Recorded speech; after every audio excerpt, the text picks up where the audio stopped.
So at the Super Bowl yesterday, right about the 50-yard line, 10 rows up, is a guy completely decked out in Patriot gear. And this guy's got to be pushing 80, maybe even a little older. And next to him, empty seat. And the people around him didn't think anything of it. You know, people file in, but at the anthem and as the game started, there's nobody there. And finally, the guy next to him, you know, had asked at one point, it's like, hey, you got a buddy coming or something? He goes, no, it's, you know, my wife and I got these tickets, you know, a year ago. And she's not here. And then, and the guy's like thinking, it's a couple beers. And he goes, hey, so, you know, your wife get in a fight? Why isn't she here? And he goes, well, she passed away. And the guy just, you know, shrinks down like in the Flintstone episode where Frick gets berated and he's tiny.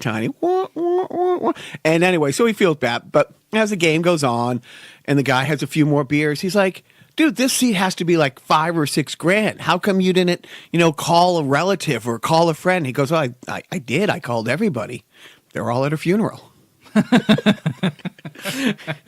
Timely. Hey, I am Jacques. I'm Joe. And welcome to Carnival Personnel. And Joe, not a lot of people by February have kept up with the New Year's resolution. You're publicly calling for more ethnic cleansing. In fact, you weren't going to do that as much. Congratulations. I hardly hear it. Okay. Joe said he wasn't going to have time to edit the podcast today, so I was debating, do I congratulate him on being less racist or just, you know, less grabby, feeling good at the supermarket? Yeah. So. That was a good one. Yeah. The luck on it. But anyways, you know, so this past week, a couple times, I took screen grabs of either text messages that I've gotten from friends like All-Star Tommy or our friend John in Austin making reference to the show. If you guys could like Facebook or tweet at Joe or the show, so he... There's probably a good reason why they don't do such things. Well, no, they don't. They like to remain anonymous or... But I swear to Joe that it's more than just us sitting in his basement and me the next day listening to it at the gym. You know, listening. But thank you guys. Seriously, feedback, and it was great. Like John liked your Ready for Football thing and noted that Mystery Science Theater had used it. Tommy had actually requested a podcast regarding Mario handheld games. Oh, well, he can do his own fucking podcast. No, he needs somebody who really... Tommy doesn't play all the Mario handheld games, and he's reaching out to the nerd community, to really bring him up to speed on what's the latest in Mario. I'll think about it. Okay, I'll do it. Thank you. So, we are, I can tell you exactly. So, as Joe and I record this podcast, we are exactly 1 hour... No, one day, 3 hours, 37 minutes, and 40 seconds away from the kickoff of the Super Bowl, which we know because we have a time machine that the Patriots won 38-17. So when we talk about that later, you know, yes, I'm probably going to look, wow, he really nailed it, or what a schmuck. No, you won't even care because you will have been in the fetal position for, you know, a good 24, 48 hours. There'll be a good radio silence from, you know, tomorrow night till whenever. Yeah, until the, you know, draft. So there's a couple things before we get into the fun stuff. You know, Joe is as tired of the Russian crap as I am, as everybody else is. I'm also tired of these high prices. And it is. It's so draining. And the biggest thing we've talked about is fighting apathy. Because apathy! Trump and apathy. Is that Barry Gibb over there? Justin Timberlake. He's so good. Who is my favorite of all my favorite Gibb? Right. Of all the Gibb brothers, my favorite Gibb? Oh, yeah. Justin Timberlake. Yeah, right. Oh, by the way, rest in peace, Justin Timberlake. That was a tragic halftime show. Oh my God, who would have thought? Wow. Well, you know, we would have much rather a wardrobe malfunction. Yeah, that was unexpected. But anywho, so this week, for the last week plus on Fox News and from Blotus and from the GOP, they had the absolute secret memo that got leaked out, you know, from the FBI showing that the Russian thing was a complete scam, that this is going to blow their lid off of it. And it's going to make the Russian thing go away. It's going to give, Blotus the clear reason to remove Rosenstein from overseeing the Mueller investigation that will then give him the complete legitimacy to not only fire Mueller, but bring Mueller up on charges for this sham. And there was fighting, and even infighting, and I hate when I have to give him credit because then he turns around the next week and does something worse. But even John McCain came out and said, this is horrible. And it all revolves around, long story short, a Pfizer warrant on a close inner circle Trump advisor during his whole campaign who was under a Pfizer warrant. And basically that is, double secret probation. Like there are very, very, very little media leaks and public leaks about who's under a Pfizer warrant, how a Pfizer warrant, when a Pfizer warrant is obtained. And this particular one had been renewed. They're only for 90 days, had been renewed 3 times, twice before the election and once after the election. And it's like, because the Russians, the Trump people were saying that the dossier was the reason for the whole Russian investigation, and this internal memo led to it. And that's what they were running with. And it's one of those things where Democrats and even a few Republicans were saying, if you're literally burning the city to the ground. Like if you are completely again going to war with the FBI, the entire community, the intelligence community, and more importantly, the process that the intelligence community operates on. And when he was bragging, when he had the Russian ambassador in the White House about this information they got about this terror raid through it turned out to be the Israel's Secret Service. It's like other secret services around the world will not share information because now you're putting people can backtrack. Oh, if this is where you heard it from, they must have got this information from this guy. And you're outing other agencies' ways of doing things. So anyways, and then again, Nunes was the guy who you remember 6 months ago, it was that big thing. He made a big statement about that there's secret, this information that he just got to light that he had to run to the White House, and that's when he got caught going there at midnight. And it turned out, no, his briefcase was empty going there. They gave him the talking points that he came back with, and then it was discovered. It's like, this came, Donald Trump shouldn't have taken a picture signing this information, giving it to you. Anyway, so the memo comes out, and before it came out, Schumer and some other people said, okay, I read the document when we got it in our Senate hearings. It came out through the congressional hearings on Russia. That's why it's not supposed to be leaked. When people give the testimony and all this stuff, it's supposed to be behind closed doors. So the memo that was actually released, Nunes made substantive changes in. He rewrote some of the stuff. So it's like, and when at the bottom, when it said signed by Epstein's mother, I think that was my clue that this might not be legitimate. But the last paragraph, the thing that, was going to blow the whole roof off, it actually says that this Pfizer warrant, was issued before the Trump dossier came out. It actually, the last paragraph in the memo, this gonna blow the whole roof off it memo, they forgot to take that part out. If you're gonna white out one thing, the one thing that's complete, and everybody's saying it's like, Trump truly, and this is the scariest thing, didn't read any of the memo, didn't read the memos about the memos. He truly gets his talking points from Fox News. And so because Fox News has been saying this is going to blow the lid off everything, he's willing to completely dismantle, the FBI, the CIA, all of this. And they're like, this is going to give him not only the reason to fire Mueller, but to actually bring him up on charges. And it turned out to be nothing. But again, with the Russia, and I'm tired of it, I don't want to talk about it. I want to get back to more fart and poopy jokes. This past week, 3 different heads of Russia's 3, their FBI, their CIA, their Homeland Security, the heads of their 3 main agencies were all in Washington, D.C., all together, all at the same time. One of these heads of the agency, because of the whole Crimea thing and because of UN sanctions and stuff, legally is not allowed in the United States.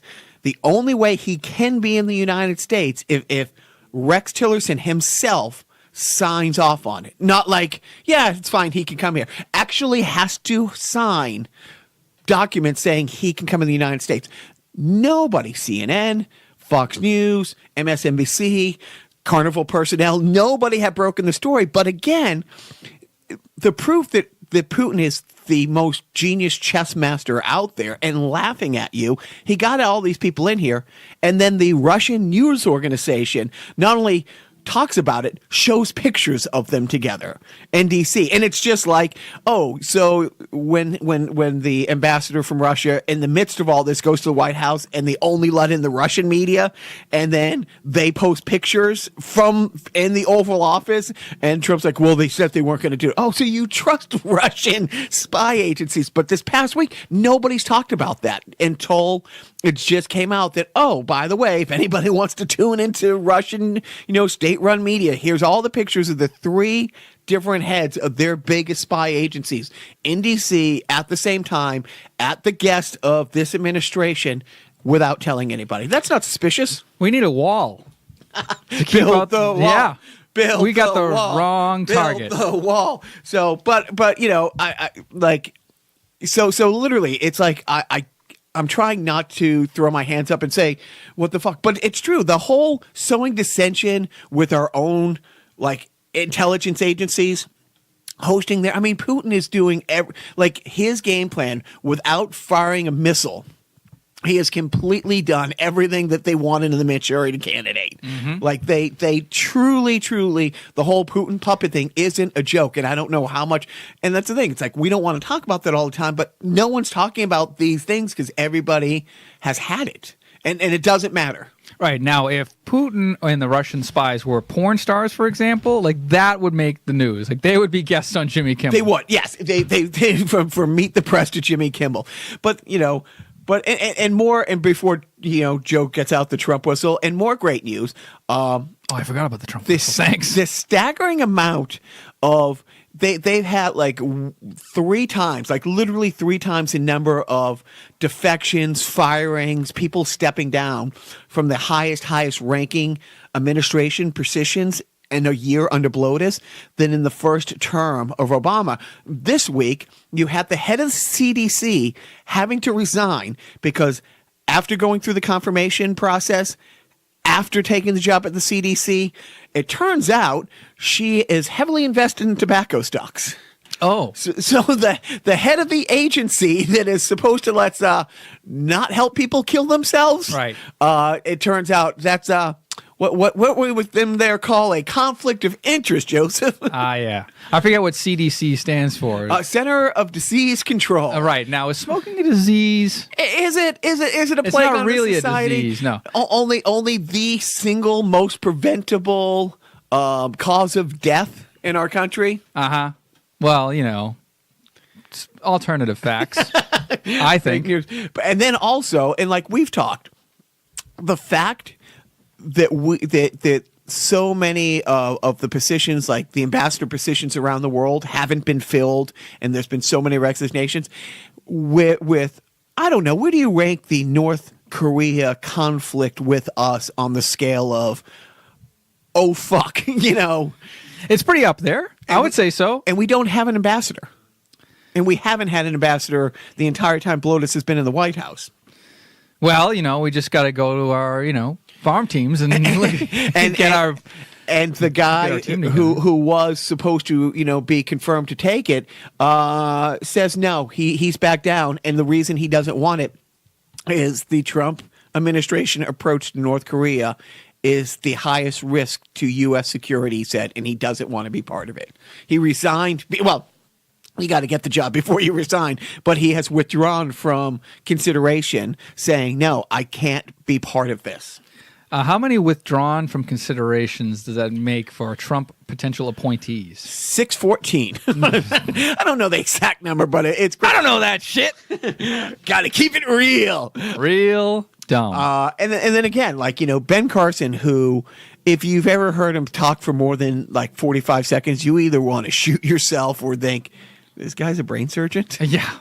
Who's head of the HUD, turns out that he was told specifically in writing, hey, there's some conflicts with your children running businesses that are in direct, the beneficiary of programs that you are initiating. Right. Is that another conflict of interest? And again, it's just the pure money grab. It's one of those things where big functions that they're having are being like hosted by like companies that let's say it's not this, but to dumb it down for me, like you can't hire them as you can't have we're going to have this big function and my son's going to cater it and we're going to pay him twice as much. But that's essentially, and as these things were happening, he was warned in writing. It's like, hey, knock this stuff off, which he, in true Trumpkin fashion, has been like, no, I'm just going to, until somebody comes and drags me from this post, I'm going to keep milking it for all I have. So the whole drain the swamp thing is fake, a lie, a con. I mean, this is like the dumb Ocean's 11. Like, this is a big heist.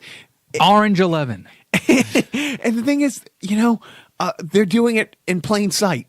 Like, they're not. There's a big fuck you to the public. And then. And the people who are getting fucked the most are the ones cheering the loudest for them. Yeah. Well, therein lies the folly of the United States of America right now. So, I mean, it is. And anyways, on a much, much happier note. All right, just to make it official. There we go. So again, as we know, yesterday, Super Bowl, but we're not going to talk too much about that in this part. What I want to talk about, what I've gone back and forth with being upset and delighted about, is Radio Row in Minnesota this week. Oh, first of all, a correction that was pointed out by All-Star Tommy, like when we had talked about, I guess I had mentioned last week, that the Vikings had never made it to the Super Bowl. They have. They've made it 4 times. Just like the Bills, 4-time losers. Mm-hmm. Like me with wives. What? I'm talking in the future. Yeah, right. 1 down, 3 to go. Yeah, huh? And most days I'm thinking 2 down, 2 to go. But hey, they ain't over yet. What if she's listening? Finally, a joke on Carnival personnel. Oh, so anyways, but the thing that upsets Pats fans and me, or people like me, is the absolute Illuminati, the moon landing never happened, Kennedy assassination, craziness of the Patriot cheating stories. And there's so many microphones out there, and there's so many either bitter ex-coaches, players, experts on how the Patriots have cheated their way through X, Y, and Z. And it's great. It's like there are some people who, with the Rams in 2001 who are convinced, and again, we've talked about this, who they taped the walkthrough. Spygate had nothing to do with taping practices. That was had nothing to do with Spygate, but it's one of those things where people hear one part of something and they extrapolate to the umpteenth level. And what I liked is Kurt Warner had said, well, the rumor that came out is that they taped our walkthrough. And our walkthrough the day before the Super Bowl, all we did was red zone offense. We got into the red zone one time, we scored a touchdown. So if they taped that practice, it had nothing to do with the outcome of the game. So you have voices of reason. Assuming that the Patriots win the Super Bowl tomorrow, from the point that Deflategate happened, that one moment in time where they intercepted the ball, since that moment in time, the Patriots have 1, 2, hopefully 3 Super Bowls. And the one year that they didn't win the Super Bowl, they lost by 2 points in the AFC conference title game in Denver. Uh-huh. That would make them 9-1 in the playoffs. Brady 2, possibly 3-time, Super Bowl MVP. And this is after Deflategate, after the balls were properly inflated. Each of the last 4 seasons, they've won 13-plus games. Or after Brady got used to the balls, man. Yeah. So, look, I say this in all honesty. If those balls were not properly inflated, I'm pissed, because if he's this good with properly inflated balls, but one of the great things is Barstool Sports, who, as again, I look at Joe over his right shoulder, I see the Goodell clown towel proudly displayed. DaQuan Jackson is the linebacker for the Colts who intercepted the ball and allegedly he intercepted the ball, noticed it felt, underinflated. Lighter than the average ball. Took it to the sideline and gave it to the trainers, who then called the NFL, who was in the building, for the game, to come downstairs and weigh it and all this stuff. And he was on Barstool, yesterday or on Friday, flat out saying that never happened. Like, nobody on the training staff called anybody. I never said anything about it. It's a lot of people have since been thrown on the bus. And he goes, and what upsets me the most is my name is used all the time. The linebacker who caught the ball and noticed it was soft. The Wells investigation dragged on 18 months. They had hundreds of people testify and question and come in. I never got a phone call. I never got a text message. There was never an email. Nobody from the NFL, nobody from the Wells investigation ever came to me to verify any of this.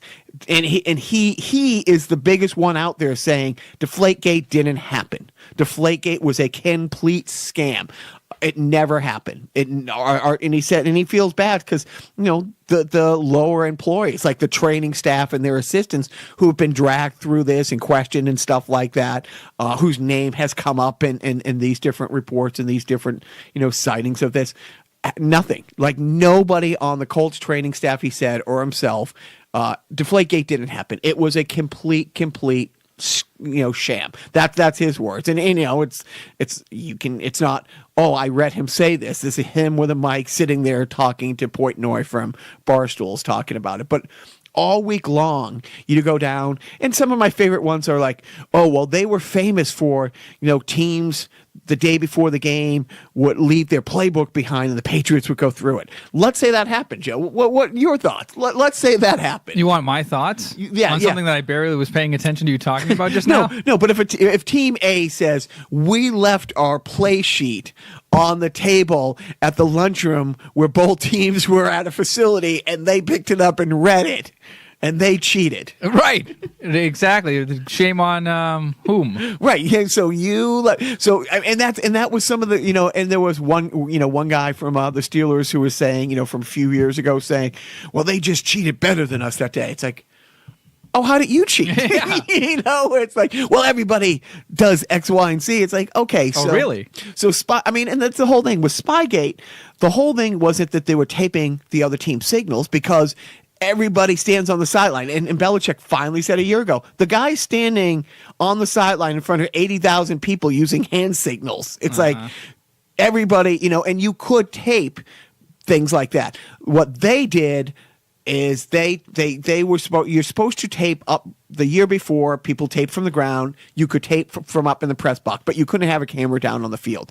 They changed that rule the year before, and that was Bill Belichick being a complete asshole, saying, hey, fuck you. This is how we've done it. This is how we're going to do it, NFL. In a million years, didn't think it was going to be what it was. And again, because that happened, it was a catalyst. But all week, listening to players from every team that the Patriots beat in the playoffs making a living by still going on these other shows talking about, who doesn't complain about the Patriots? Who? Giants fans. I'm serious. Yeah, because we are owned by them.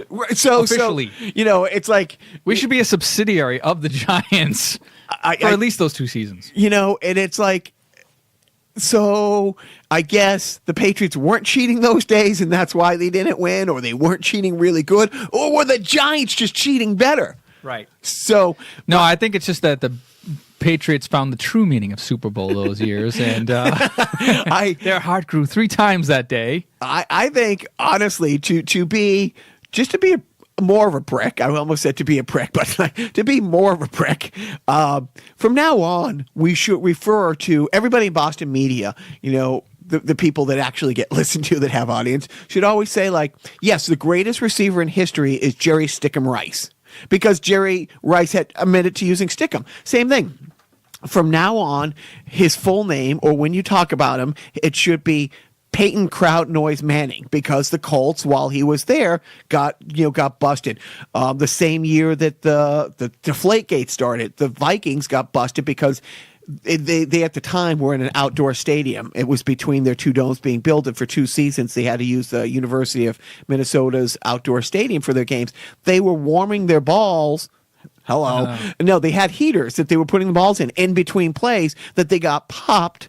And it's like, you can't do that. They were playing games in minus temperatures. I don't fault them for doing it, but they did get popped and they had to pay the league equipment tampering maximum fine of $25,000. But all those teams that you mentioned suck. And that's why they don't get pegged, or there's not a big deal made about their particular cheating. So, but the Colts, Jerry Rice, Jerry Rice, and the Colts won a Super Bowl. They went to 2 Super Bowls with Manning. Doesn't matter. They suck, man. Right. So, but that's the thing. But just sticking with the Pats only for another second. Did I have it down there later? No. 30 for 30 came out with The Two Bills, which is one of the better, interesting sports documentaries. Bill Parcells. And Bill Bradley. Why don't you go shag some balls, Bradley? We will get to the National Lampoon Radio Hour. Just let me have this. Go ahead. And so, no, but it is. It's a great documentary. They talk to all these players and all these coaches.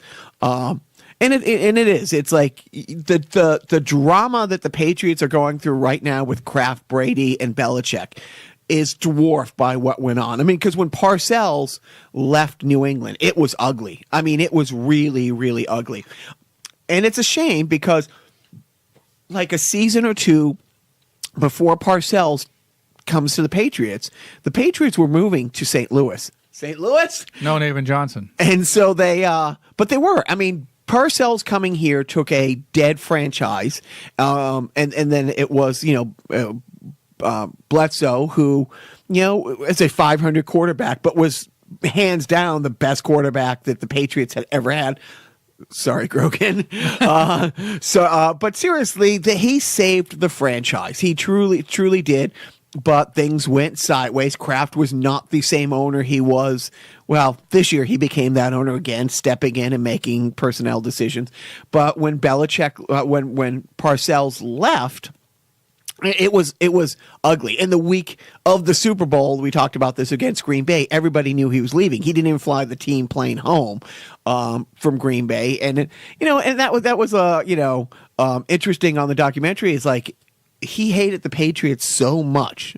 Parcells hated the Patriots so much that when he was with the Jets, Belichick was his co-coach. Like, it was, he wasn't an offensive defensive coordinator, and it was in writing that the day that Parcells moves to GM or the president of the team, that automatically Bill Belichick becomes head coach of the New York Jets. Well, it turned out that this was a couple years later. The Krafts liked Bill Belichick in '96 when he was with the team and interviewed him. This is right after Cleveland. He went, left Parcells, went to Cleveland, actually did a pretty good job. I mean, people don't understand what an amazing, not amazing, but a very, very good job he actually did in Cleveland. He didn't have a winning record. Cleveland. He did make one playoff game in which he beat Bill Parcells' New England Patriots. So, So I guess a fax went through saying that for you millennials out there, a fax that because to request talking to requesting to talk to Bill Belichick. Belichick never saw the fax come through, but the guy who saw it, who is a longtime Bill assistant, who became GM and is one of the greatest football minds, Napoleon, saw it. It got taken right to Parcells. Parcells then instantly resigns as head coach and becomes team president, which automatically, because of the contract, makes Bill Parcells that way that they couldn't take him. Because, officially, they said, well, we never got this fax, so he automatically becomes head coach. And that's why Bill Belichick was head coach of the New York Jets for one day. And then he resigned. He just wrote on a napkin, I resign as HC of the New York Jets, Bill Belichick, and turned that in. We're out of cornflakes FU. The single greatest, the greatest line in any Neil Simon thing ever, and the name of my personal favorite video album by a 90s Boston band. But we digress. We do. But anyways, I suggest watching that. Any Tom versus Time talk, because that's all like the regular news sports media wants to talk about. So here's the thing. It's like the Patriots go well out of the way, and they're lauded for not being distracted and not causing distraction. Nobody coming out saying we're going to win this game. No calling their own shots, because people always, it's really famous. It's like you've seen this footage over and over. The last time the Patriots played the Eagles in the Super Bowl, the night before the breakdown and the team talk, and if you haven't seen this video, it's been on other documentaries. Bill Belichick comes in with a copy of the New York, whatever Philadelphia newspaper Eagles, is, yeah. what the big Eagle, Philadelphia yeah. newspaper is, and it had the parade route laid out for. If the Eagles won the Super Bowl, this is a parade route. And there's a dry erase board, and he maps out the parade route that the Eagles had already, come up with for winning the Super Bowl. And that's the whole thing. And he's like, so the parade's going to start at 3. You might want to get there. If you want to see it, you're going to want to get there early. Like, just completely monotone. But that was his breath. But they talk about stuff like that, like not causing distractions. And as we've talked a number of times, I was wrong. Management says I never admit when I was wrong. Joe, I was 100% wrong. You and I on this podcast have talked about in 5 years Brady's over-the-top TB12 facilities, Tony Robbins, pep talk, and this is how everybody should live their life. Mr. Motivation, Mr. Inspiration, Mr. Perspiration. Very scientific. Actually, the guy who narrated his TB12 book, like he read parts of his book. Yeah. The actual audio book was the same guy who does the audio for Scientology. I mean, it's coincidence. And so we. So we said, 5 years after he gets done, he's going to be so insufferable. The countdown to hating Brady. I do not hate Tom Brady, but this Tom versus Time now, a 6-part series that you started releasing, and the time between the AFC Championship game and the Super Bowl. This is the best time for this. Well, maybe it's all part of the master plan, because nobody's talking about the actual Patriots. Nobody's talking about, what their potential offensive strategies might be. Nobody's really talking about the ins and outs of the team itself. Everybody's focused on the bullshit, which is fine. Well, it's funny. It's okay. It's interesting that you say that, because a couple weeks ago, that big article about the infighting, about trading Jimmy Garoppolo by Wickersham, so many people are saying the Patriots don't have these leaks.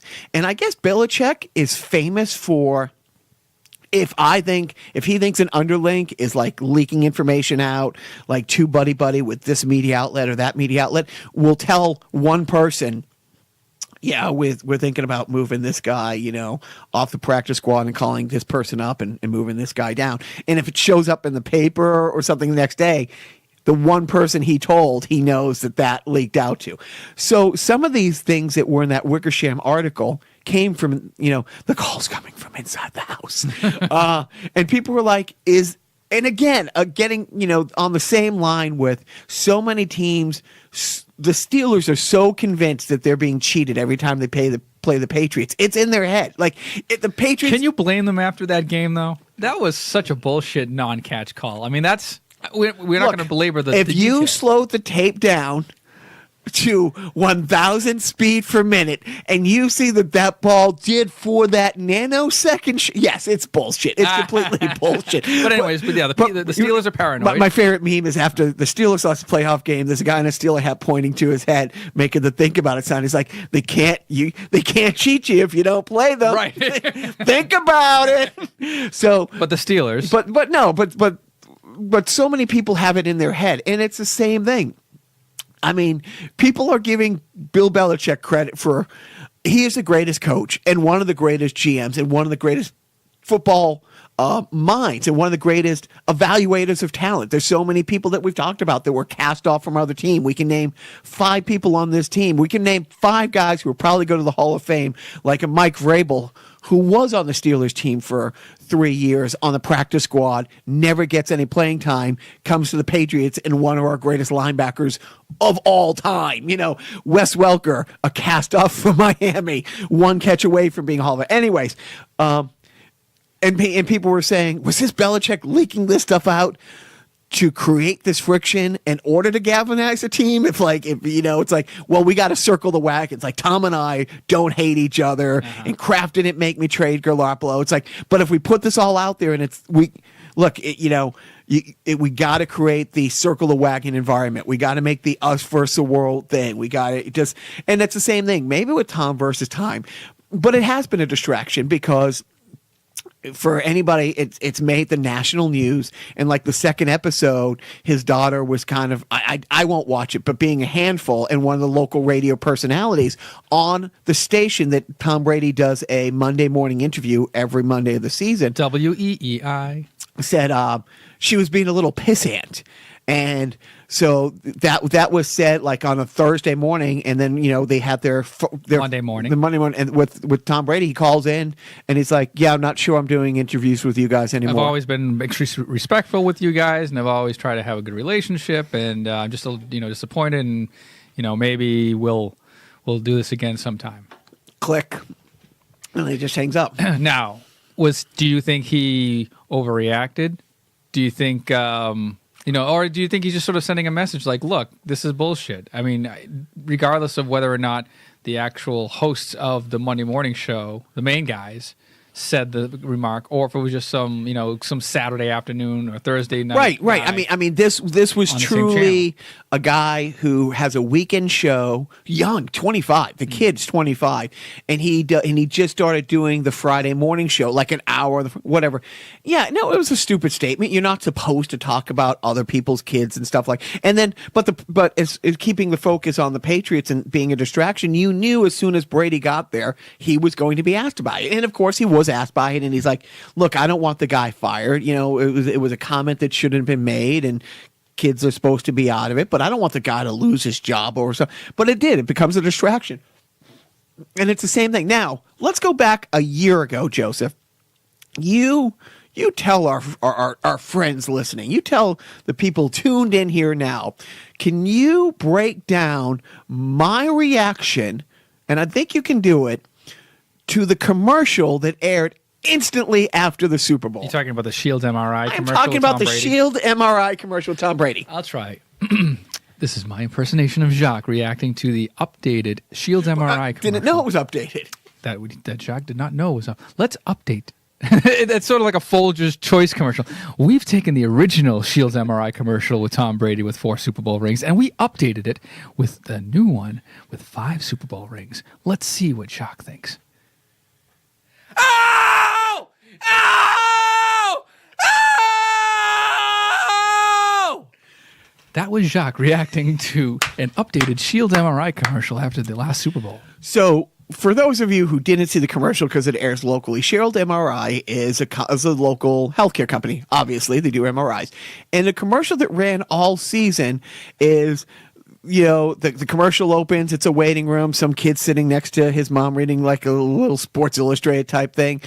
And the kid is just, mom's reading a magazine. The kid is just staring off to the side, like eyes wide, like a cartoon eyes. And it's just Tom Brady sitting there, and the receptionist says, "Oh, Tom, they're ready for you."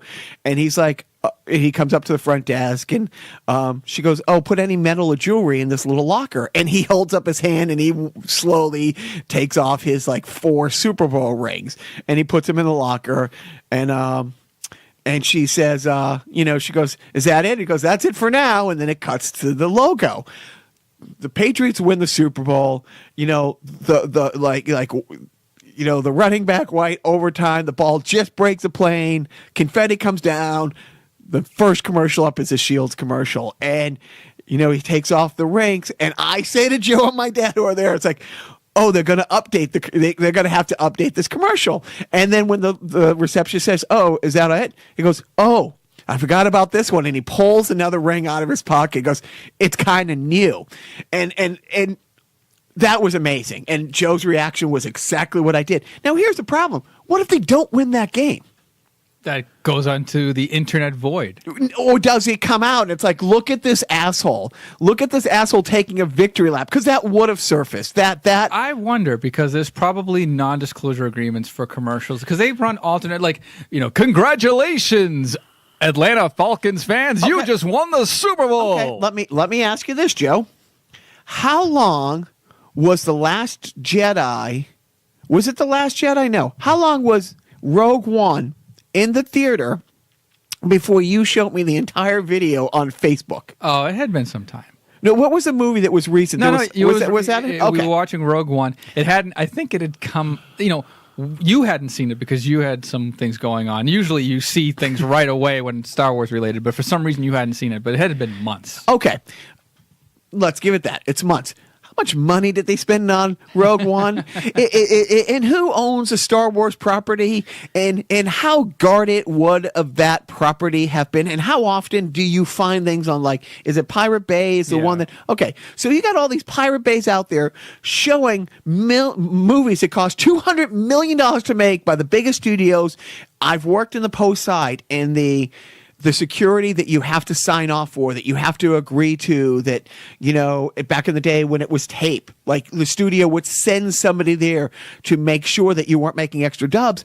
And I'm telling you, for somebody who worked in the industry, the tape ops know that the guy's coming in, and they would wire a deck to record in another room, that unless the guy was going up in the ceiling and tracing the wire to VHS. Yeah, that'd be a secret VCR recording. 4 rooms down. So the fact is, Tom Brady does that commercial, they win, it's all good. It would have been a fucking huge embarrassment, and it would have been rightfully so. So my thing with Tom versus Time, if they don't win this, if they hadn't won the Super Bowl yesterday, Time won.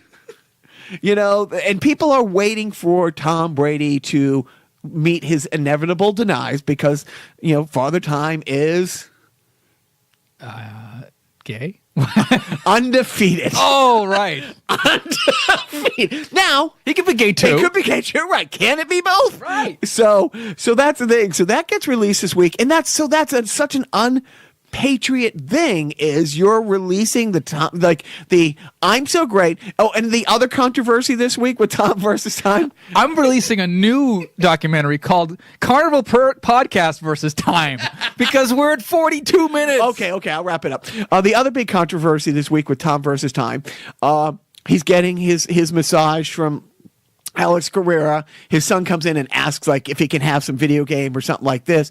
And the dad says, well, what do I get? And it's a typical sweet thing. The kid comes over and has to give him a kiss. He gives him a peck. He goes, that's it. And the kid gives him another kiss on the lips. And a full 3-second no tongue kiss on the lips. And the fact that we live in a place where that is at all, and I saw the clip of that because it made the news, and I thought, that's awesome. Because honestly, the fact that I have a 10-year-old who, when I drop him off at school and they open the door to get out, the crossing guard there always gives me a kiss. Always. He's been halfway out of the car. That's going to stop at one time.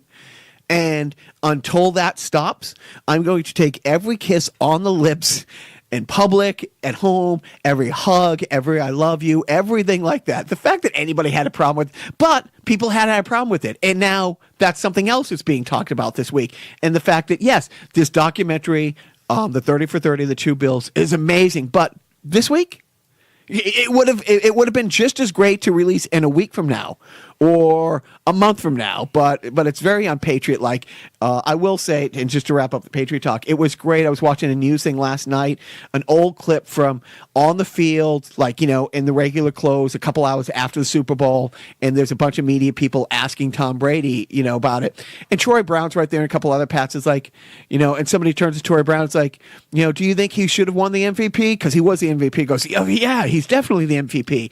And Tom Brady is like, no, I'm not the MVP. Could have been Troy. It could have been, Ty. And he lists about like 6, 7 other players. And he's like, he goes, no, really, it should be an MVT because the most valuable team. And there's his teammates are like, I will run through a wall for this fucker. and literally, that's the Patriot way that I miss. Not that, but they're both at the end of their careers, and they're both writing or rewriting. Well, it's Belichick making sure that the public record of his greatness is out there, because it's the whole thing here. It's like 8 Super Bowls together. Is it because of Belichick? Is it because of Brady? It's because of both. And last week against the Jaguars, it's the same thing. No quarterback could have had the comebacks that Brady has had, but no coach could have. Anyways, I'm done. I'm just looking at my phone. I have a new sort of Amazon store. Okay, yeah. And I'm getting tons of requests for a Patriots whistle, which is... I don't know. I can't deny the demand. Well, why don't we go to a defunct sponsor of the week and come back for more Patriot talk? Now, it's here. The excitement, the adventure of a new force at breakfast. We'll call them C-3POs. New C-3PO cereal from Kellogg's. Twin rings phased together. For 2 crunches in every double O. A delicious part of this nutritious breakfast. Now you can experience the taste of Kellogg's C-3POs. A crunchy new force at breakfast. May the force be with you. So next on the rundown of sports, we got the Olympics coming up, we got the WHA coming up, we got the I don't give a fuck because there's more important things. Are we skipping the video review and just going into video news? Let's do a little both. No, we can't deny your favorite part of the week. It is my favorite part of the week. All right, so are we talking video games now? Yeah, go, because this is huge. Oh yeah, well, it's kind of huge. You were talking about conspiracies earlier with the Patriots and, Deflategate and all of those things and how they turned out to be, shams and this and that. Great. What's not spoken about enough is the boys club known as Twin Galaxies. Now, Robert, our friend Robert, who is our resident arcade aficionado. So he knows probably who Twin Galaxies are. Twin Galaxies is a group that was founded by a guy named Walter Day up in New Hampshire. What was it called? Fun Spot. They are the arbiters of, for 35 years, the arbiters of the world records for every video game and arcade game ever. You can, if you want to have your high score submitted. Back in the day, a lot of the arcade games were just all about high scores. There was not like, these 50-hour marathon story modes and video games that you have now. It was just about, getting the highest score. And if you wanted to get your highest score submitted and published on their leaderboard or on their website or whatever, you would submit a screenshot or a video of your playing the game and obtaining the high score to Twin Galaxies. They would verify it, and they would log it with your name in, their Hall of Fame. There were a couple of old guard, early 80s, guys, some of which have been highlighted in the documentary King of Kong about the guy who had the highest Donkey Kong record, and the new guy who tried to challenge him. His name was Billy Mitchell, was the old guy. Who was the douchebag? Billy Mitchell. Okay. So Billy Mitchell was the person. I'll have to get to Billy Mitchell in a second. So Billy Mitchell, he was considered, not only a champion Donkey Kong player, but Pac-Man, a lot of classic arcade games, and he held some records. But there was another man named Todd Rogers. Todd Rogers apparently held world record scores for not only arcade games, but also Atari games and ColecoVision games and then television games. A lot of early 80s stuff. And he was in with the old guard. It was sort of a clique boys club kind of thing.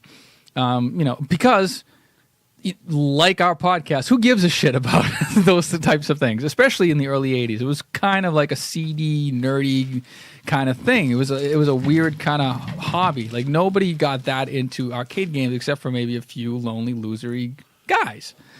Present. Exactly. Yeah, right. Except you were able to play hockey. So not very well. Well enough, my friend. But anyways, so it came to light recently that one particular record that this Todd Rogers had claimed to have had and it held and had been certified by the Guinness Book of World Records was for an Atari 2600 game called Dragster. It was the first Activision game. Activision published games like Pitfall. But their first game for the Atari was this game called Dragster. It was a split-screen game where you would compete against maybe a second player or just the computer or just try to get your best time. You're this drag racer, and your goal was just to get as quick a time to the end as possible. By tapping your controller and at certain intervals, you can shift gears faster and obtain a higher speed and get to the finish line quicker. But it took like very high precision timing. Todd Rogers had claimed to get to the end of the to get to the clear line by 5.51 seconds. They measured it in hundredths of seconds, and that had been like unheard of. Like, wow, 5.51. That's Olympic trial numbers. So he had a Polaroid of his screenshot saying 5.51. And it was submitted, and it had gone down in history, and like I said, the Guinness Book of World Records certified it. So, cut to maybe a year or so ago. There's as other video game players know, there's things called emulators. They're computer programs that mimic the hardware of old systems, like Atari, like even arcade games that you can play on computers. With these emulators, there are things called tool assists. A tool assist. Hello. is a program that essentially tries to play the game the best way possible. It calculates the fast, like it's great for speed running. Like if you want to mimic a speed run in like Super Mario Brothers, where you dodge every enemy and you get to the flag at the mathematically quickest time, a tool assist will calculate that for you in the program and in the emulator and then run it. So this person recently had tried to match or better Todd Rogers' time in Dragster. He said 5.51, that's like an astronomical score, because not astronomical so much, but because the second and third and fourth, everybody tied for second essentially can only get to 5.57. Like there were multiple entries for 5.57. Nobody could break that 5.57 barrier. But Todd Rogers said he had 5.51, so this guy was like, maybe I can try to do it with a tool assist on an emulator. And it, again, doesn't sound like a lot. Right. But it is. Right. It's and it's curious, because why would all these other champion players not be able to, after 35 years, be able to surpass this number that, or at least only get to a slightly slower time? Like they're only hitting this 5.57. Why the 7? Why can't they get to 0.1? Whatever. So this guy tries to mimic the time. He does like spreadsheets of all the possibilities and all the calculations. Long story short, mathematically he determined it is impossible to get higher than 5.57. Todd Rogers is full of shit, and he puts it out there on the internet. There's a guy named Ben Heck who's a heck of a guy. He's a heck of a guy. So there's a guy named Ben Heck. First time he's ever heard that. He does a video show on YouTube, and he and a couple of other engineers, they build like they'll crack open an Atari and try to make it do things that it can't do, or they'll try to do like a handheld Nintendo 64, something. They'll monkey with video game stuff. So the challenge was put to him: can you make an Atari with some modifications and with hooked up to a computer, play Dragster to try to beat Todd Rogers' record of 5.51, because this guy on the emulator couldn't do it on software. So Ben Heck, who's a hardware guy, he's like, I'll take the challenge. I really don't care about this particular kind of old game, but it has to do with cracking open a game console. And you know what? Let's bring in Todd Rogers. He brings in Todd Rogers, the guy who is holding this record, as sort of a consultant on camera. And so they're testing it out. They have their rig set up, and there's ways where Ben Heck can input different variations in the software hooked up to the actual game to make it do different things at different times, like hitting the controller at different times.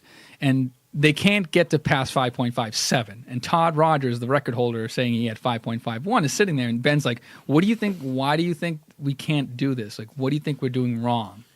And he's kind of squirmish on camera about, like, I don't know, because maybe we can make it. I don't know if it's a thing. He's kind of hemming and hawing, and he's not quite sure. He's no definitive answers. So it's just sort of like another thing. Like, wait a minute, maybe this guy is kind of full of shit because there's. But they didn't bring him up to. They didn't bring him in to sandbag him. No, it wasn't a sandbag thing. This was actually like that video was published actually a month or so before this story broke. So long story short, I'm sorry, people, too fucking late. The arbiters of Twin Galaxies, the new people, because Twin Galaxies was old, it was run by this older group of people. The old owner had sold it off to a new entity. They run the Twin Galaxies website. It's a younger generation. They're looking at this with a more fresh eye, and they're trying to kind of distance themselves from the old guard because it's a newer generation. They're like, you know what? There's empirical evidence that not only is Todd Rogers full of shit on this particular dragster record, but his other high scores were ridiculous. Like there would be a television version of a Donkey Kong. The second place high score was, say, I don't know the numbers off the top of my head, but say the highest score was like 1 million points. His score was like 6 million points. Was Ditka helping him? Was Ditka playing the television? So, but that's the thing is that, and this went down the list. Lo and behold, of course, coincidence, Todd Rogers not only was a member of the Twin Galaxies, he was not only like a client, he was also a referee. Like he was also, what's that? Like the hair club for men. Exactly. He was also in charge of inputting in high scores. Oh, coincidence? Right. So, yeah. So, when people would try to ask for the backup for all of his high scores, because when you submit a high score, you also supposed to submit a Polaroid or a snapshot or a videotape. Bullshit. Nothing, like it's all missing. It's all gone. I don't know where this is. Fake news, alternative facts. Again, I say that long story short, and I'm not editing this podcast, so sorry, folks. The new people who run Twin Galaxies are like, well, okay, all of Todd Rogers' high scores from now on are hereby eliminated. Gone. Todd Rogers has an asteroids next to his numbers. See what he did there? No, this is a guy, and what's interesting is mostly everybody listening doesn't probably fully understand these guys are celebrities in these worlds. Just like a Comic-Con, this guy for 35 years has been showing up at gaming things, signing things, doing He's in the Guinness Book of World Records, yeah. And he's making a living, or not a living, but a side thing out of it. No, I bet it's a living. I mean, because when I was telling you, when I was at Comic-Con down in Rhode Island a little while ago, they had the main signing thing where you would have to wait for like Christopher Lloyd and you had to pay $50 and wait in line for like 2-3 hours to get his autograph. They had all these people who were like the husband from Married with Children, not the first one, right. Not the second one, not the more famous one, who the first 3 seasons. The guy who played Steve. Yeah, I mean, you pay $20 to wait in line for him for 5 minutes, But these guys, I mean, somewhere like your buddy Pat Country, somewhere this weekend he is somewhere at a festival convention, the one that you go to in Connecticut. So these guys they do the rounds. They do rounds, and they probably make a 6-figure salary, 6-figure living. I don't know about that, but they probably no. You get. I guess if you get to a certain caliber, but yeah, look, having booked so many of these things, these low-level guys are making $5, $750, $10,000, depending on where they're going. Yeah, to show up at one of these things. So for 35 years, this guy's been living off a falsified Polaroid. Yeah, exactly, and many others, and he was just basically, gaming the system. I don't know, but. So, and you have to think about it in perspective. Like in the 80s, they're probably like, well, no, who's going to check? Nobody cares. Well, that was it. So, King of Kong, what is the subtitle of the movie? A Fistful of Quarters. That's it. Okay. Which is so great. I mean, the whole thing with that, it's a great documentary, which we've talked about a number of times on this podcast. But Mitchell, his whole thing was he wouldn't let people submit a VHS tape. You had to play it in person. And then when his record was broken, he submitted a videotape. Yeah, and that was documented in the movie. So recently, it had been discovered. And talk about Zapruder tape like scrutiny of the videotape. People in the community have scrutinized the videotape that he submitted to get to his world record number. And they analyzed and determined, and based on, again, empirical evidence, that he was not playing on actual hardware. He was not playing on a Donkey Kong machine. He was playing on a MAME emulator program.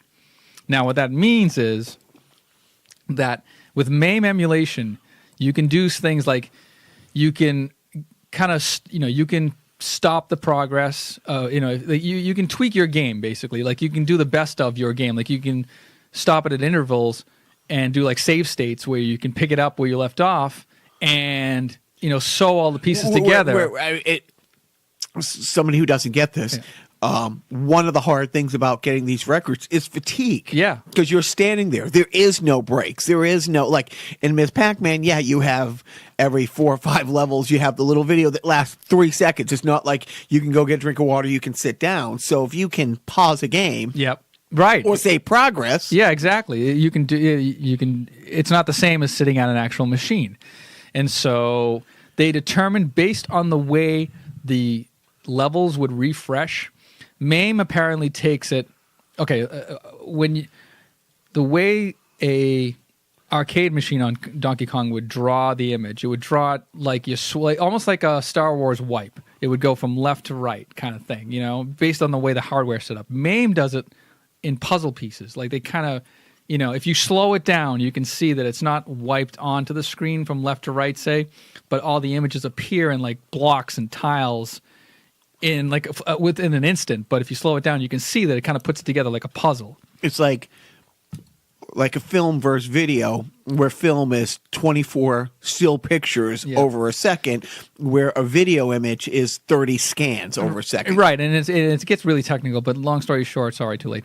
They figured out that based on the video footage that he submitted, they can tell that it was not done by an actual arcade machine. It was done by an emulator, and therefore should be invalidated. And what had happened is Twin Galaxies, again, said, you know what?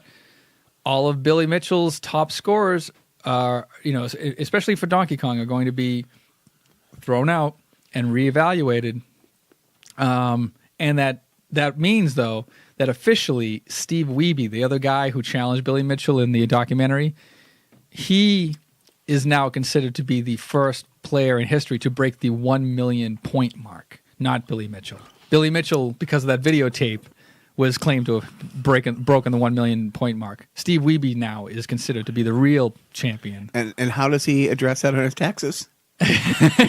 So, okay, I was just looking on Amazon and I'm ordering a video game whistle. So now let's take a break from video game talk and get to this week's random video game review of the week. Yay! So Jacques' going to go over to my Nintendo Entertainment System wall and grab an old-fashioned Nintendo game from my collection, my prized collection, worth at least $300. And he's also grabbing the book Ultimate Nintendo: A Guide to the NES Library, 1985 to 1995, written by Pat Contri, because we love him so. Now, based on the hole on the wall, I'm going to say that... Okay. Think how that sounds. Let's stop for a second. Hole on the wall. So, officer, I was just minding my own business, sticking my penis in this hole in the wall, when this sick son of a bitch comes along and... You know what? Sadly, I could probably put my penis through that hole with a Nintendo Entertainment System game. Used to be, goddammit. He took a game that's not Lunar Pool. It's not Little Mermaid. It's somewhere between L-I and L-U. What is it? Is it Lode Runner? No, it is not. Oh, no, it's not. Little Nemo? Is it Little Nemo? Oh, yay, I got it. Little Nemo Dream Master. This is a Capcom game. It's made by the same people who made DuckTales and Mega Man and... DuckTales. Woo! Yeah, the DuckTales video game. It's a very good game. I haven't played it a whole lot. I have played it in the past. It's nice. You're this little boy who is in this sort of dream world, and you have to, collect candy and fight monsters. And I think there are like monsters that help you along the way. That you ride on the back of like a dinosaur kind of monster. And it's cute. It's fun. I can't give it a full-fledged review because it's been so long, but I do know that it's a game that I do want to get back to someday when I, again, can't move my legs and can't do anything else but play video games. And or as you call it, heaven. Yeah. Yeah, just plug me into the Matrix so I can play these games all day long. I'm going to say that Pat gave it a 3.5 stars. Yeah, I'm going to be generous with this. He gave it 4 stars. He was much more generous. Did he do the review? No, it's done by another person who I'm not familiar with. But their review is, Capcom's beautiful and creative platformer perfectly captured the essence of a child's overactive imagination and does so with a fun set of mechanics and a catchy soundtrack. Trapped in Slumberland, Nemo is armed with only candy to stun his enemies, but his most powerful weapons are animals that can be bribed to help him make it through 8 tough imaginative levels. So, yeah, it's a good game, and I'm sure it goes for a decent amount on the eBays. I'm going to guess $20. Oh, well. It was, $9.99. Okay, $10. But for a 4-star Pat Condry disc, you figure. Disc. This, my friend, is a cartridge. Hand me your nerd card. Oh, well, you don't have one. Apologies. Okay, so we're not good because we're running out of time. Last thing in the video world, and let's tie it in with the sports talk. Last year we talked about, after the Super Bowl, the anxiety I got when Joe had sent me the Techno Bowl recap of the show. Tell about the Techno Bowl text that you sent me today. Oh, it was so stupid. No, Vice Sports, Vice, they do those alternative news kind of, investigative reporting kind of things. They also have a sports column, and there was an article about Tecmo Super Bowl and how it changed really fans' perspectives towards football. Like, it was all about the teams in the past, but then because of the game, you could get down to the minutia of the players, and the players were lauded, and it's all about the stats. Stats became the name of the game, which then spawned the precursor to fantasy football. Yeah. So, the author goes on to say how he, took out his cartridge and played it, and it was great, and it brought back memories, and it was, mixes. It's a fun blend of arcade and simulation, and it rides that line perfectly. And then at the end of his glowing review, let me see if I can get it on my phone because I don't want to misquote him. He says to sell the point of playing Tecmo Super Bowl again is that also the Patriots are the worst team in the game, so that's a good reason to play it too. And it's like, Jesus Christ, we can't get away, not even in a video game review. Are people going out of their way? Yeah. It's not like they just... Right. And well, Steve Grogan, 91. Hey, but so that wraps that up. And so we're going to do a sideshow this week. Joe and I have talked about this before. When we drove across country in '96, we had, I don't know if you had it or if I had it, but the box set from the National Lampoon Radio Hour. That was you that introduced me to it. You're welcome. Thank you. A National Lampoon Radio Hour. And we listened to the whole goddamn thing across country. And there were times where you literally had to pull over because it hurt. Like tears streaming down the sides of our face absolutely hurt. And when we, worked the Jets game a few months ago, we were going to be in the car 4 hours each way. So on the way there, we listened to it. And Joe had edited it down from the box set like the best of. And it was absolutely great. It was absolutely great. But we're going to do that sideshow, because to tie in the sideshow plug with this week's Netflix review, I'll let Joe, because Joe's the one who texts me saying, stop what you're doing, watch this. And Joe knows that this time of the year, again, with the Patriots, I am consuming a good 14 hours a day of media coverage of the Super Bowl. So you're malnourished with Patriots. I'm only up 12 hours a day. How do I consume 14? Osmosis. But Joe's like, stop watching Patriots. Watch this docudrama. I had stumbled upon a new Netflix original movie called A Futile and Stupid Gesture, starring Will Forte as Doug Kenny. Who's Doug Kenny? Doug Kenny, co-founder of the Harvard Lampoon, which became National Lampoon. And we all know who National Lampoon are. They obviously got famous, world famous from their magazine, their satirical magazine. So it was like Mad Magazine / porn. You know, it was like Mad Magazine for adults. Right. It took on the Man. This was from early 70s. It got sued by everybody. Yeah, right. I mean, their ads, they would have fake ads for Volkswagen, where it was perfect. It was a shot of. No, keep in mind this is 74.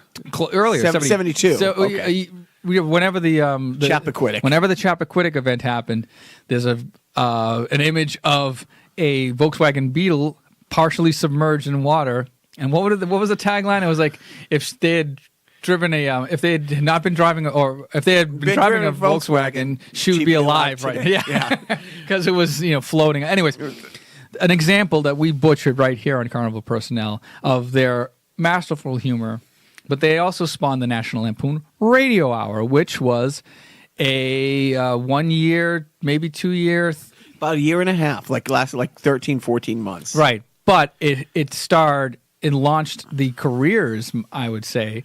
It sparked the launch of their careers. It was pre-Saturday Night Live, Bill Murray, pre-Saturday Night Live, Chevy, Gilda, Belushi. You had Christopher Donahue. Michael O'Donoghue, who co-wrote Caddyshack with Doug Kenny. But he was the first SNL. So this is and we'll talk about it in the podcast. But this is this documentary, and it also shows. Spoiler alert. So the National Lampoon Radio Hour lasts a little over a year. A year later, they start Saturday Night Live, and truly, the entire cast, both the writing and the performers, I think everybody in the cast have been a Lampoon. Yeah, right. Or Lemmings. Right, and they just kind of went over to this new show.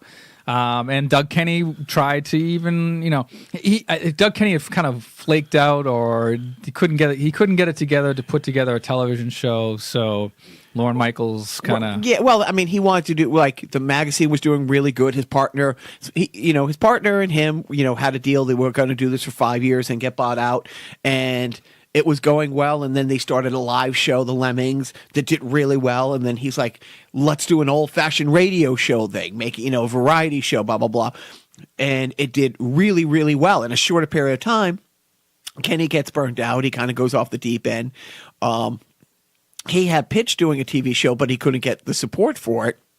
But 2 years later, Saturday Night Live, and again, it's not just the cast members and the performers. He took the whole writing staff, and Kenny was incensed. Devastated. Yeah, and he was devastated. So to move on, fast forward a couple of years, he goes on and writes Animal House, which he's in, which is great. Yes, he makes a small cameo in Animal House.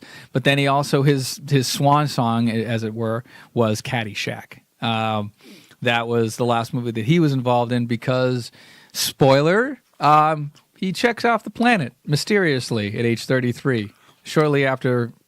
No, let me see Airplane. that. Stop. He died at age 33. Just like Jesus. We were talking about that earlier. Joe said that and it killed me. Yeah, but the interesting perspective of this particular biopic, the casting is great because it's all comedy nerds from they're in their 40s, but these are guys from the State. These are Will Forte and Seth Green plays Christopher Guest. A couple other faces you'll recognize. Who plays Chevy Chase? Joel McHale, who co-starred with Chevy Chase on Community. I think he steals the movie, in my opinion. He's, and it's great because we're fans of, we're just common nerds, and it's funny that I think Chevy Chase has to be the most unliked, once likable performer ever. Yeah, I mean it's a shame, but he's portrayed fairly in this movie, and then, but the other device that's interesting in this movie is that it's narrated by an older Doug Kenny that does not exist. Which I did not know that he died. He died, and he either died hiking in Hawaii. Hiking in Hawaii, his body was found at the bottom of a cliff, and they weren't sure whether he fell or jumped. And of course, Harold Ramis also worked with Doug Kenny on National Lampoon, and it was in Caddyshack, the director of Caddyshack. He famously said of Doug Kenny's death, he probably fell looking for a place to jump. To which other people said, the only shame is Jerry wasn't with him. But yeah, we're gonna. So we just spoiled it. We didn't spoil it. No, because we're going to talk about the radio hour. We're going to talk about the radio hour on a sideshow. But go watch A Futile and Stupid Gesture. It's a throwaway line from, I think, is it in Animal House? Is it a line in Animal House? And what's really fun, it's a movie and it's a biopic, and not everything is 100% accurate. And they go way out of their way to let you know it's not 100% accurate. Right. So they did a really good job capturing the spirit of the Lampoon. So much so that this is a very meta movie. There's a lot of jokes within jokes. There's a lot of humor. There's a lot of references, and then it's just a great vibe, and I liked it a lot. And yeah, is it like 2/3 of the way through the movie? Martin Mull says, "Well, that's not exactly how that happened. We took a liberties here and there. It's a couple movies. Here's a couple other things that aren't 100% accurate." And the scroll comes up, and you can and it zips by at 100 miles an hour, but it's just you can freeze frame it. Watch the whole movie and then go back, or you can see the whole scroll online. And they talk about, they had written a book that they show in the movie called Aboard of the Rings, which is a Lord of the Rings parody, that it showed that they wrote it their senior year in college. And actually they wrote it the year after they got out of college, type little things like that. But they're like, well, this skit was actually this person or that person, but it's a great hour and a half. What was the one bullet point from the corrections that maybe struck you the most? Was it like everybody that appeared right? So there's a scene. There's a scene where Martin Mull's walking down the street, and he's like, "Oh, and here's some of these other." They were talking about some of the head writers and the key writers at the formation of the magazine. And he goes, and then there was this guy, and he lists off about 10 other writers, and these guys in 70 garb, start to surround him. And Martin Mull looks around and goes, "But this is a documentary, not a series. We don't have time to get into your backstories." And all the people, put their head down and go walking away. And then a black couple comes by and goes, "Wait, you didn't have any black writers?" "No." He goes, "So there were no funny black people in the 70s?" He goes, "There were. I want to say we just didn't look," or something like that. But hey, in our defense, there also wasn't a lot of Jews. And so when the scroll came up, the scroll that Joe, did you actually find the... Well, the line that I said that I caught my eye was, "Everyone was a lot more sexist and racist than they appear to be." So they called themselves out in it, but then they went out of their way to say, "Yeah, we made a joke of this, but these guys were really bad." Yeah, right. This is the light version of what you would have gotten with the original guys. So sticking on the Lampoon thing, they redo a couple of skits from the radio hour, and I said to Joe, "Are these comedians doing it, or are they lip syncing?" Or they lip sync, because they nailed. There's one skit about Ed Sullivan that we'll talk about on the sideshow. So hopefully, you got a parenting tip for the week? Make your podcasts under an hour. Oh wait, that's not a parenting tip. That's a podcasting tip. My parenting tip is, if your 10-year-old wants to add a game to your PS4, parental supervision is advised. Because we had a meltdown in which I had to call Joe for a 911 because the little guy, whose entire life is Overwatch. Like, he goes to school, he has an Overwatch backpack, an Overwatch. He's like me with Patriot garb, like head to toe, his gloves, everything. He accidentally almost erased 2 years of, Overwatch, building up his thing, trying to put a new thing on, and he had to make room, and he must have hit I don't know how he did it, because so he probably hit delete application and then it was gone. But it's like, do you want to delete this? Yes. Are you sure? Yes. Then a prompt comes up. Hey, asshole, you're not going to get this back if you delete it. Are you fucking sure you want to do this? He must have hit yes. Like he had that when Homer got the little bird to do his work and it just kept hitting yes, yes, the Y button. He must have done that. So keep your kids away from that. I pray that there's a podcast next week, because Why? If things didn't go the way I think they're going to go, I hope about... let me just say this for the record. I hope there's a Jacques next week. Yeah, that's not an inaccurate statement. Yes, because in one day, 2 hours and 21 minutes, things might go. Yeah, I don't want to be subjected to somebody who's as abjectly depressed as I am. You know, I'm the depressed guy. You can't be the depressed guy. I'm the depressed guy. Well, there's that, and do not forget,